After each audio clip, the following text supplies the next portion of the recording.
ओम शांति। आज प्यारे बाबा ने 17 तो 6:20 के मधुर महावाक्य उच्चारण किए। तो बाबा ने कहा कि बच्चे, बाबा की याद से ही जन्म जन्म के विकर्म विनाश हो सकते हैं। याद के बिना और कोई तरीका नहीं है। इसलिए याद ही सबसे बड़ा साधन है जन्म जन्मांतर के विकर्म विनाश करने का। साथ साथ बाबा ने ये भी शिक्षाएं दी कि अगर हमें बाबा से शक्ति लेनी है तो बाबा को हमेशा साथ रखना है, क्योंकि बाबा का साथ ही हमें अनेक जन्मों से जो विकर्म किए थे वो हमें मुक्ति दिलाएगा। और साथ साथ में बाबा को याद करना ही हमारे लिए सबसे बड़ी ताकत है। तो ध्यान रखेंगे कि बाबा की याद का सबसे ज़्यादा चार्ट कल की मुरली में भी हमने सुना, और आज की मुरली में भी बाबा ने खास चार्ट पर ही विशेष ध्यान खिंचवाया है कि याद का चार्ट रखो। तो अभी हम बाबा की मुरली को बहुत डिटेल से समझेंगे कि बाबा क्या क्या इशारे हम बच्चों को अभी देने चाहते हैं। तो 17:6:20 के बाबा के बहुत ही सुंदर आज की मुरली है। बाबा बोले, मीठे बच्चे, याद में रहो तो दूर होते भी साथ में हो। अगर बाबा की याद है तो भले हम दूर हैं लेकिन बाबा के साथ हैं, क्योंकि बाबा का हमारे ऊपर सिर पर हाथ है। याद से साथ का भी अनुभव होता है और विकर्म भी विनाश होते हैं। प्रश्न है, दूर देसी बाप बच्चों को दूरान देसी बनाने के लिए कौन सा ज्ञान देते हैं? उत्तर है, आत्मा कैसे चक्र में भिन्न भिन्न वर्णों में आती है, इसका ज्ञान दूरान देसी बाप याकर बच्चों को देते हैं। तुम जानते हो, अभी हम ब्राह्मण वर्ण के हैं। इसके पहले जब ज्ञान नहीं था तो हम शूद्र वर्ण के थे। उसके पहले हम वैश्य वर्ण के थे। दूर देश में रहने वाला बाप आकर दूरान देसी बनने का सारा ज्ञान बच्चों को देते हैं। दूरान देसी अर्थात अपना परम धाम, कि हमारा जो घर है परम धाम, वहाँ हमें जाना है इस दुनिया से परे होकर। तो वो दुनिया है जिसको हम कहते हैं परम धाम, शांति धाम। तो ऐसे बाबा आया है तुम बच्चों को अपने घर वापस ले जाने के लिए। गीत है, जो पिया के साथ है उसके लिए ज्ञान की बरसात है। अर्थात जो भगवान पिया के साथ होगा उसके लिए परमात्मा के ज्ञान की वर्षा हमेशा होते ही रहेगी। ओम शांति। जो ज्ञान सागर के साथ है उनके लिए ज्ञान बरसात है। तुम बाप के साथ हो ना, भल विलायत में हो व कहाँ भी हो, साथ हो, याद तो रखते हो ना। जो भी बच्चे याद में रहते हैं वो सदैव याद में है, याद में रहने के साथ रहते हैं और विकर्म विनाश होते हैं। फिर शुरू होता है विक्रमाजीत संवत। फिर जब रावण राज होता है तब कहते हैं राजा विक्रम का संवत। वह है विक्रमाजीत, वह विकर्मी। अभी तुम विक्रमाजीत बन रहे हो, फिर तुम विकर्मी बन जाएंगे। अभी याद के बल से बाबा कहता तुम बच्चे क्या बन रहे हो? विक्रमाजीत बन रहे हो।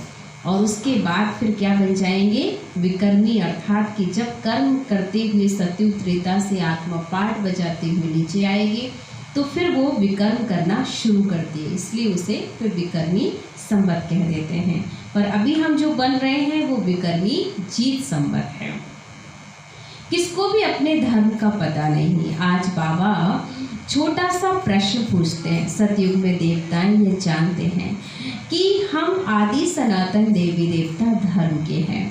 जैसे तुम समझते हो हम हिंदू धर्म के हैं, कोई कहेंगे हम क्रिश्चियन धर्म के हैं, वैसे वहाँ देवताएं अपने को देवी देवता धर्म का समझते हैं। विचार की बात है ना। वहाँ दूसरा कोई धर्म तो है नहीं जो समझे कि हम फलाने धर्म के हैं। यहाँ बहुत धर्म है, तो पहचान देने के लिए अलग अलग नाम रखे हैं। वहाँ तो है ही एक धर्म, इसलिए कहने की दरकार नहीं रहती कि हम इस धर्म के हैं। उनको पता ही नहीं है कि कोई धर्म होते ही हैं, उनकी ही राजाई है। अभी तुम जानते हो हम आदि सनातन देवी देवता धर्म के हैं। देवी देवता और कोई को कहा ही नहीं जा सकता है। पतित होने के कारण अपने को देवता कह भी नहीं सकते। पवित्र को ही देवता कहा जाता है। वहाँ ऐसी कोई बात होती नहीं है जो भेंट नहीं की जा सकती है। अभी तुम सब हम ऊपर हो। तुम जानते हो कि आदि सनातन देवी देवता धर्म फिर से स्थापन हो रहा है। वहाँ तो धर्म की बात ही नहीं है ही एक धर्म। यह भी बच्चों को समझाया है। ये जो कहते हैं महाप्रलय होती है अर्थात कुछ भी नहीं रहता, यह भी रॉन्ग हो जाता है। लोग सोचते हैं कि महाप्रलय हो जाएगी तो कुछ भी नहीं रहेगा, सारी सृष्टि जलमय हो जाएगी। लेकिन बाबा कहते हैं सृष्टि बचेगी और उसमें देवी देवताओं की राज होगा, सारी दुनिया नष्ट नहीं होगी। बाबा बैठ समझाते राइट क्या है शास्त्रों में तो जलमय दिखा दिए हैं। बाप समझाते हैं सिवाय भारत के बाकी जलमय हो जाती है। इतनी बड़ी सृष्टि क्या करेंगे? एक भारत में ही देखो कितने गांव हैं। पहले जंगल होता है, फिर उनसे वृद्धि होती जाती है। वहाँ तो फिर तुम आदि सनातन देवी देवता धर्म के ही रहते हो। यहाँ तुम ब्राह्मणों की बुद्धि में बाबा धारणा करा रहे हैं। अभी तुम जानते हो ऊंच से ऊंच शिव बाबा कौन है, उनकी पूजा क्यों की जाती है। इन सब बातों का रहस्य तुम बच्चों की बुद्धि में खुल गया है। अब आदि के फूल क्यों चढ़ाते हो? वह निराकार है ना। कहते नाम रूप से न्यारा है, परंतु नाम रूप से न्यारी तो कोई चीज होती ही नहीं है। लेकिन परमात्मा को नाम रूप से न्यारा क्यों कहते हैं? क्योंकि वह समझते हैं निराकार माना जिसका कोई आकार नहीं है। अब देखो तब क्या है जिसको तुम फूल आदि चढ़ाते हो, माना अगर वो रूप नहीं है उसका तो फिर फूल क्यों चढ़ाते हो? क्यों आपके फूल चढ़ाते हो? क्यों बेलपत्री चढ़ाते हो? कहते हैं नाम रूप से न्यारा है। तो पहले पूजा उनकी होती है, मंदिर भी उनके बनते हैं, क्योंकि भारत की और सारी दुनिया के बच्चों की सर्विस करते हैं। मनुष्यों की सर्विस की जाती है ना। इस समय तुम बच्चे देवी देवता धर्म के नहीं कहला सकते। तुमको पता भी नहीं था कि हम देवी देवता थे, फिर अभी बन रहे हैं।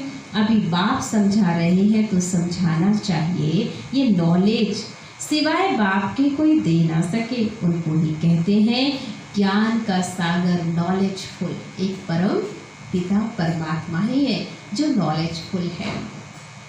गाया हुआ है रचता और रचना को ऋषि मुनि आदि कोई भी नहीं जानते। रचता और रचना को परमात्मा की जो रचता परमात्मा और रचना हम सभी मनुष्य आत्माएं, पर उसके लिए भी ऋषि मुनि कह कर गए हैं नीति करते हैं। अर्थात कि हम नहीं जानते कि कौन रचेता है और कौन रचना है। जैसे छोटे बच्चे को नॉलेज है क्या, जैसे बड़े होते जाएंगे बुद्धि खुलती जाएगी, बुद्धि में आता जाएगा विलायत कहाँ है, ये कहाँ है। तो बच्चे भी पहले इस बेहद की नॉलेज को कुछ भी नहीं जानते थे। यह भी कहते हैं भल हम शास्त्र आदि पढ़ते थे परंतु समझते कुछ भी नहीं थे। मनुष्य इस ड्रामा में एक्टर है ना। सारा खेल दो बातों पर बना हुआ है, भारत की हार और भारत की जीत पर ही सारा खेल बना हुआ है। भारत में सतयुग आदि के समय पवित्र धर्म था, एक समय यह अपवित्र धर्म था और अपवित्रता के कारण अपने को देवता नहीं कह सकते हैं। फिर भी ऋषि फिर भी कहते हैं श्री श्री नाम रख देते हैं। माना बाबा कहता श्री श्री का टाइटल तो एक परमात्मा को ही प्राप्त हो सकता है, सभी के लिए टाइटल नहीं मिल सकता, क्योंकि देवताओं को भी हम सिर्फ श्री कहते हैं जो कि श्रेष्ठ है। लेकिन श्री माना श्रेष्ठ हो, श्रेष्ठ कहा ही जाता है पवित्र देवताओं को। श्रीमद् भगवानो वाच कहा है ना। अब श्री कौन ठहरे जो बाबा के सम्मुख सुनकर भी श्री बनते हैं। या जिन्होंने अपने को श्री श्री कहलाया है, बाप के कर्तव्य पर जो नाम पड़े हैं वह भी अपने ऊपर रख दिए हैं। ये सब है रेजगारी बातें। फिर भी बाप कहते हैं बच्चों एक बाबा को याद करते रहो, माना एक ही तरीका है, सिर्फ बाबा को याद करो। यही वशीकरण मंत्र है। तुम रावण पर जीत पहन जगत जीत बनते हो। घड़ी घड़ी अपने को आत्मा समझो। यह शरीर तो यहाँ 5 तत्वों का बना हुआ है, बनता है, छूटता है, फिर बनता है। अब आत्मा तो अविनाशी है ना। अविनाशी आत्माओं को अब अविनाशी बाप पढ़ा रहे हैं, वो भी संगम युग पर पढ़ाते हैं। तो बाबा कहते हैं आत्मा तो मर नहीं सकती, वो कि अमर है, लेकिन शरीरों का तो कोई पता नहीं, विनाशी है, कभी भी शरीर छूट सकता है। सारी रिकॉर्डिंग हमारी शरीर पे तो होती नहीं है, सारी रिकॉर्डिंग आत्मा के अंदर भरी हुई है, जो कि आत्मा अविनाशी है ना। तो कौन पढ़ाता है? अविनाशी बाप पढ़ाता है ना। फिर बनता भी अब देखो आत्मा तो अविनाशी है, अविनाशी आत्मा को अब अविनाशी बाप पढ़ा रहे हैं, वो भी संगम युग पर। फल कितने भी विघ्न आदि पड़ते, माया के तूफान आते हैं, तुम बाबा की याद में रहो। तुम समझते हो हम ही सतो प्रधान थे, फिर तमो प्रधान बने हैं। तुम्हारे में भी नंबर वार जानते हैं, तुम बच्चों की बुद्धि में है। हमने ही पहले पहले भक्ति की है, जरूर जिसने पहले पहले भक्ति की है उसने ही शिव का मंदिर बनाया है। इस क्योंकि धनवान भी वह होते हैं ना। बड़े राजा को देख और राजाएं भी प्रजा भी करेंगे, इसलिए सबसे पहले विक्रमादित्य ने आकर के सोमनाथ मंदिर बनाया, जो कि ब्रह्मा की आत्मा थे, जो कि सबसे धनवान थे। ये सब डिटेल की बातें हैं। 1 सेकंड में जीवन मुक्ति कहा जाता है, फिर कितने वर्ष लग जाते हैं समझाने में। ज्ञान तो सहज है, उसमें इतना टाइम नहीं लगता है जितना कि याद की यात्रा पर समय लग जाता है। पुकारते भी हैं बाबा आओ, आकर के हमको पवित्र पतित से पावन बनाओ। ऐसे नहीं कहते हैं बाबा हमें विश्व का मालिक बना दो, क्योंकि हर आत्मा की प्यास पावन बनने की है। इसलिए सब यही कहते हैं बाबा आओ और हमें पावन बना दो। सब कहेंगे पतित से पावन बनाओ। अब पावन दुनिया कहा जाता है सतयुग को, इनको पतित दुनिया कहेंगे। अब पतित दुनिया कहते हुए भी अपने को समझते नहीं हैं, अपने प्रति घृणा नहीं रखते हैं। तुम किसके हाथ का नहीं खाते हो? तो कहते हैं हम अछूत हैं क्या? अगर किसी के घर जाओ उनके भोजन स्वीकार नहीं करते तो लोग प्रश्न करते हैं क्या हम अछूत हैं, हमारा क्यों नहीं खाते? पर हम सब जानते हैं कि हमारी सोच का कितना इफेक्ट पड़ता है।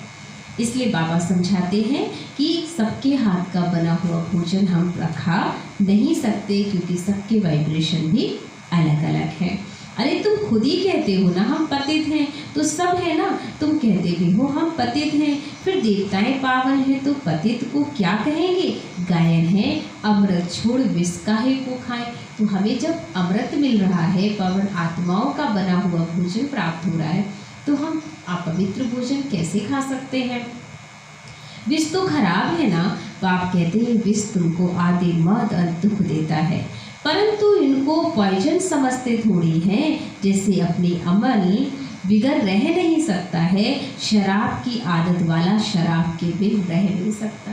जिस चीज़ का जिसे नशा चढ़ जाता है वो फिर उस चीज़ के बिन रह नहीं पाता। तो एक शराबी को शराब का नशा है ना, वैसे तुम्हें परमात्मा प्रेम का नशा है, इसलिए तुम परमात्मा प्रेम के बिन रह नहीं सकते हो। लड़ाई का समय होता है तो उनको शराब पिलाकर नशा चढ़ाए लड़ाई पर भेज देते हैं। नशा मिला बस समझेंगे हमको ऐसा ही करना है। उन लोगों को मरने का डर नहीं रहता, कहाँ भी बॉम्ब्स ले जाकर बॉम्ब सहित गिरते हैं। गायन भी है मूसलों की लड़ाई लगी। राइट बात अभी तुम प्रैक्टिकल में देख रहे हो, आगे तो सिर्फ पढ़ते थे। पेट से मूसल निकाले फिर यह किया, अभी तुम समझते हो। पांडव कौन है, कौरव कौन है? स्वर्गवासी बनने के लिए पांडवों ने जीते जी दे अभिमान से गलने का पुरुषार्थ किया। इसीलिए हम जब सुनते हैं उसको महाभारत को, तो पांडवों का लास्ट एपिसोड जो सीन दिखाते हैं उसमें दिखाया जाता है कि पांडव पहाड़ों पर जाकर के गल मरे, अर्थात देवभान को गलाने का प्रतीक है। बाकी कोई ऐसे थोड़ी गल जाएंगे। तुम अभी ये पुरानी जूती छोड़ने का पुरुषार्थ करते हो। कहते हैं ना, पुरानी जूती छोड़ नई लेनी है। बाप बच्चों को ही समझाते। बाबा कहते हैं, मैं कल आता हूँ, मेरा नाम शिव है। शिव जयंती भी मनाते हैं। भक्ति मार्ग के लिए कितने मंदिर आदि बनाते, नाम भी है बहुत रख दिए। देवियों के भी ऐसे नाम रख देते हैं। इस समय तुम्हारी पूजा हो रही है, यह भी तुम बच्चे जानते हो। जिसकी हम पूजा करते थे वह हमको पढ़ा रहे हैं। जिन लक्ष्मी नारायण के हम पुजारी थे वह अभी हम खुद ही बन रहे हैं। ये हमारे लिए बहुत गौरव की और खुशी की बात है कि जिन देवी देवताओं को हम पूजा कर रहे थे, जिन्हें हम पूज रहे थे, बाबा आकर हमें खुद ऐसा बना रहा है। ये ज्ञान बुद्धि में सिमरण रहे, सिमरण करते रहो, फिर औरों को भी सुनाओ। बहुत है जो धारणा नहीं कर सकते, बाबा कहते जास्ती धारणा नहीं कर सकते हो तो हर्जा नहीं है, लेकिन याद तो कर सकते हो ना। याद की धारणा तो हो सकती है, बाबा की याद में रहो। जिनकी मुरली नहीं चलती है तो यहाँ बैठ सिमरन करें। यहाँ कोई बंधन झंझट आदि नहीं है।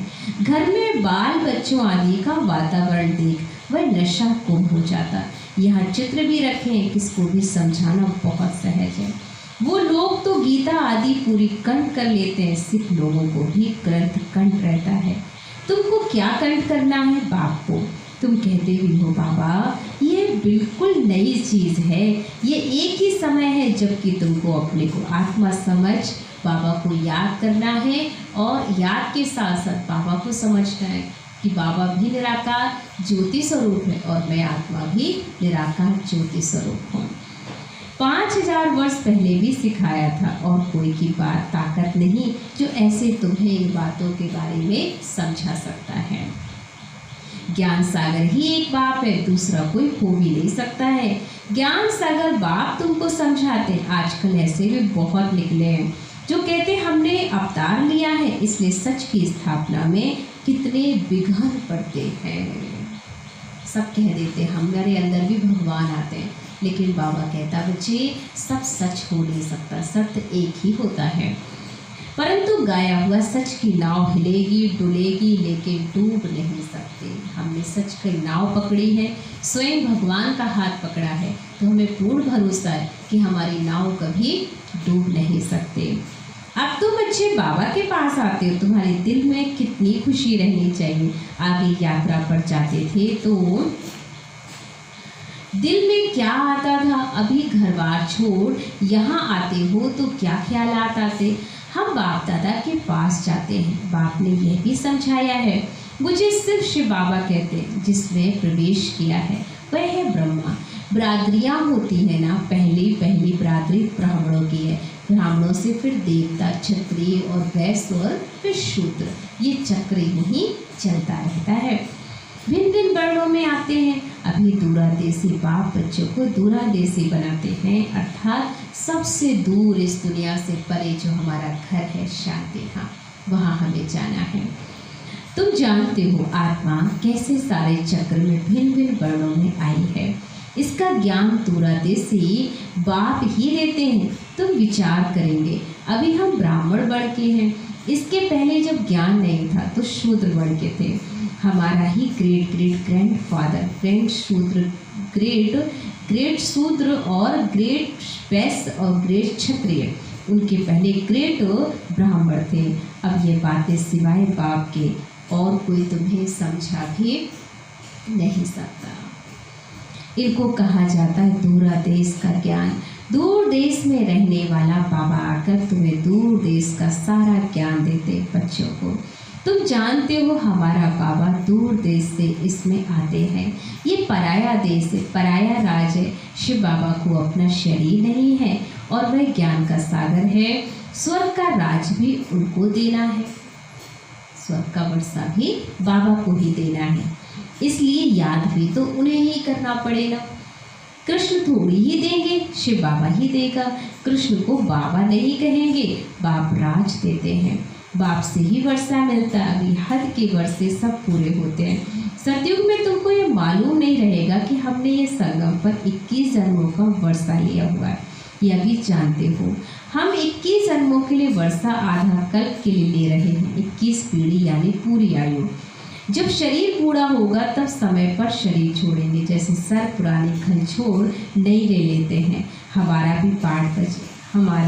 भी पाठ बजाते बजाते यह चोला पुराना हो गया है। तुम सच्चे सच्चे ब्राह्मण हो, तुम्हें ही भ्रमरी कहा जाता है। तुम कीड़ों को आप समान ब्राह्मण बनाते हो। तुम्हें कहा ही जाता है कीड़ों को ले आकर बैठ भूभू करो। भ्रमरी भी भूभू करती है, फिर कोई को तो पंख आ जाते हैं, कोई मर जाते हैं। मिसाल सब अभी के हैं। तुम लाडले बच्चे हो, बच्चों को नूरे रतन कहा जाता है। बाप कहते हैं नूरे रतन तुमको अपना बनाया है, तुम भी हमारे हुए ना। कितनी बेहद की बात है। बाबा कहता बच्चे तुम नूरे रतन, तुम हमारे बच्चे हो। हमने बाबा को दिल से कहा मेरा बाबा, और बाबा ने भी कहा तुम मेरे बच्चे नूरे रतन हो। ऐसे बाबा पर कितना याद करें पाप कट जाए ना, इतना प्यार जो हमें करता है। और कोई को भी याद करने से पाप नहीं कटते, सिर्फ एक परमात्मा को याद करने से ही हमारे जन्म जन्म के विकर्म विनाश हो सकते हैं, और किसी देहधारी को याद करने से विकर्म विनाश नहीं हो सकते। अच्छा, मीठे मीठे सिकीलते बच्चों प्रति माता पिता बाप दादा का याद प्यार और गुड मॉर्निंग। रूहानी बाप की रूहानी बच्चों को नमस्ते। रूहानी हम बच्चों की रूहानी बाप दादा को दिल व जान से सिक व प्रेम से याद प्यार और गुड मॉर्निंग। नमस्ते नमस्ते नमस्ते। शुक्रिया बाबा, शुक्रिया बाबा, शुक्रिया। मेरी ज़िंदगी को संवारने वाले बाबा, तेरा लाख लाख शुक्रिया शुक्रिया शुक्रिया। धारणा के लिए मुख्य सार। फर्स्ट पॉइंट है जीते जी दे अभिमान से गलने का पुरुषार्थ करना है। इस पुरानी जूती में जरा भी ममत ना रहे। बाबा का कहना है पुरानी जूती माना ये पुराना शरीर है जो कि बहुत ज़्यादा हमारा अस्वस्थ रहता है, तो इस शरीर से हमें ममत ज़्यादा नहीं रखना है। इसकी सिर्फ ज़रूरत के हिसाब से इसका ध्यान रखना है। सेकंड पॉइंट, सच्चा ब्राह्मण बन कीड़ों पर ज्ञान की भूभू कर उन्हें आप समान ब्राह्मण बनाना है। वरदान है होपलेस में भी होप पैदा करने वाले सच्चे परोपकारी संतुष्ट बड़े भाव। स्पष्टीकरण, त्रिकालदर्शी बन हर आत्मा की कमजोरी को परखते हुए उनकी कमजोरी को स्वयं में धारण करने या वर्ण करने के बजाय कमजोरी रूपी कांटे को कल्याणकारी स्वरूप से समाप्त कर देना है। कांटे को फूल बना देना है। स्वयं भी संतुष्ट मणि के समान संतुष्ट रहना है और सर्व को भी संतुष्ट करना है। जिसके प्रति सब निराशा दिखाते हैं, ऐसे व्यक्ति व ऐसी स्थिति में सदा के लिए आशा के दीपक जगाना अर्थात दिल शिकस्त को भी शक्तिवान बना देना है। ऐसा श्रेष्ठ कर्तव्य चलता रहे तो परोपकारी संतुष्ट मणि का वरदान प्राप्त हो जाएगा। स्लोगन है परीक्षा के समय प्रतिज्ञा करते आए। बाबा कहते परीक्षा के समय प्रतिज्ञा याद आए तब प्रत्यक्षता होगी। बड़ी बेहद की बातें बाबा ने आज रखी कि बच्चे सबसे अच्छी बात है कि एक तो हमें देह अभिमान को गला देना है, अर्थात कि देह भान से हमें मुक्त होकर के एक बाबा को याद करना है। ये पुरानी जूती है और पुरानी जूती से हमारा बुद्धि योग लगा होगा तो फिर किसी भी प्रकार से हम बाबा से योग नहीं लगा पाएंगे, हमारे विकर्म विनाश नहीं होंगे। साथ साथ बाबा ने हमें ये भी स्मृति दिलाई कि बच्चे ज्ञान की सच्ची भूभू करते रहो, अर्थात जो हमने जीवन में धारण किया वो हम औरों को भी ज्ञान अवश्य प्राप्त करावें। और फिर बाबा ने हमें इशारा दिया कि बच्चे तुम्हें परोपकारी बनना है, अर्थात कि सब पर परोपकार करो। कोई कैसी भी आत्मा हो लेकिन आपको उसकी सेवा करनी है, सबको संतुष्ट रखना है, क्योंकि हम सब जानते हैं आज का वातावरण बहुत ही ज़्यादा बाहर ठीक नहीं चल रहा है और ऐसे वातावरण में हमें अपने आप को भी सेफ रखना है, साथ साथ अपने से जुड़े हुए उन सभी लोगों का भी पूर्ण ध्यान रखना है। क्योंकि अगर वो भी अशांत रहेंगे, असंतुष्ट रहेंगे, तो उनकी मन की शक्ति कम हो जाएगी। और अगर हम उनकी मन की शक्ति को बढ़ा के रखना चाहते हैं तो उनके लिए अच्छा सोचें और उनसे अच्छा व्यवहार रखें। तो चलते हैं, आज बाबा की याद में हम 5 मिनट बैठेंगे और चिंतन करेंगे बाबा ने हमें क्या क्या इतना सुंदर सुंदर बातों से भरपूर किया हुआ है। ओम शांति।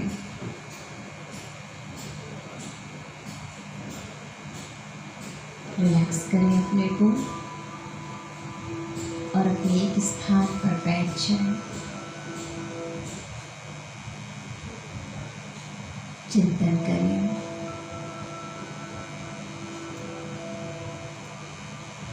मैं इस देवभान से परे एक चैतन्य मणि हूँ।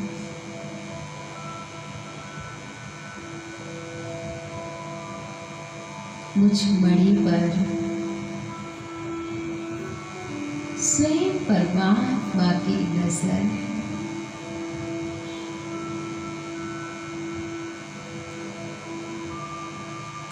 मैं आत्मा परमात्मा का साथ पाकर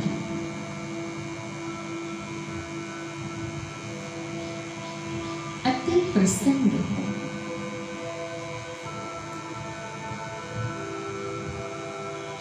बाबा की सूर्य के समान किरणें मुझ पर पड़ रही हैं, जिससे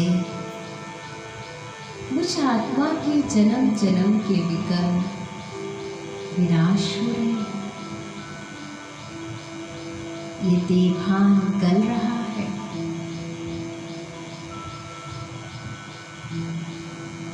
मैं खुद भी उमंग उत्साह में रहकर हर आत्मा को उमंग उत्साह दिला रही हूँ।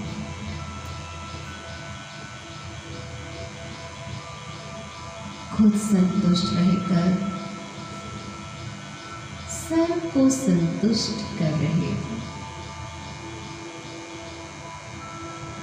अपने सभी आसपास के लोगों को पॉजिटिव ऊर्जा में से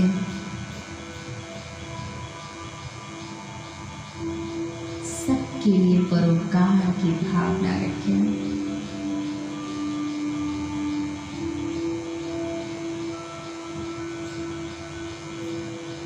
ईश्वरीय नशे में रहकर हर आत्मा के लिए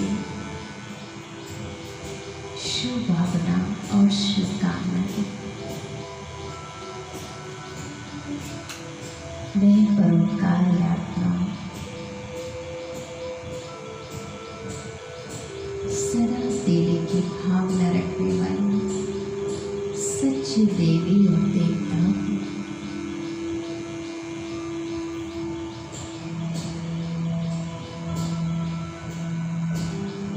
शुक्रिया बाबा।